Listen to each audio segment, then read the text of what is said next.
PTI ने बड़ा इकदाम उठा लिया। लॉन्ग मार्च से पहले हुकूमती इत्तेहादियों से मुलाकातों का फैसला कर लिया। तफसीलात के मुताबिक पाकिस्तान तहरीक इंसाफ ने एहतजाज की फाइनल कॉल से पहले हुकूमती इत्तेहादियों से मुलाकातों का फैसला कर लिया, जिसमें लॉन्ग मार्च से पहले इत्तेहादियों को हुकूमत छोड़ने पर कायल करने की कोशिश होगी।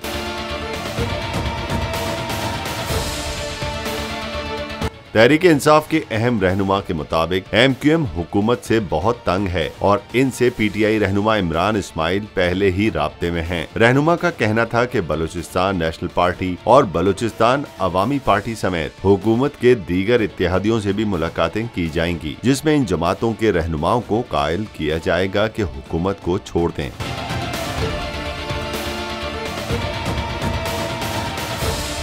जराये के मुताबिक इन जमातों से मुलाकातों का सिलसिला 1 माह कबल शुरू होना था, लेकिन सैलाब की सूरत हाल के पेश नजर ऐसा ना हो सका। ताहम अब आइंदा हफ्ते से मुलाकातों का आगाज होगा। इत्तेहादियों से मुलाकातों के लिए तहरीक इंसाफ के चेयरमैन इमरान खान ने परवेज खटक की सरबराही में 4 रुकनी टीम तश्कील दे रखी है। टीम के अरकान में असद उमर, फवाद चौधरी और असद कैसर शामिल हैं।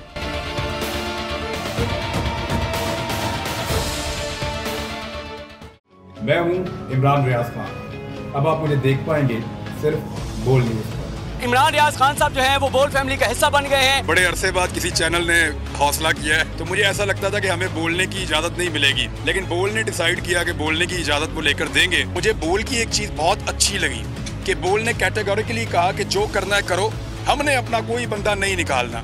इमरान खान बोल के साथ जुम्मे से इतवार रात 10 बजे।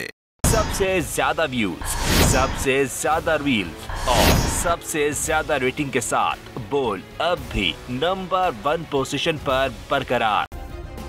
सब्सक्राइब करें और बेल दबाएं ताकि कोई खबर रह न जाए।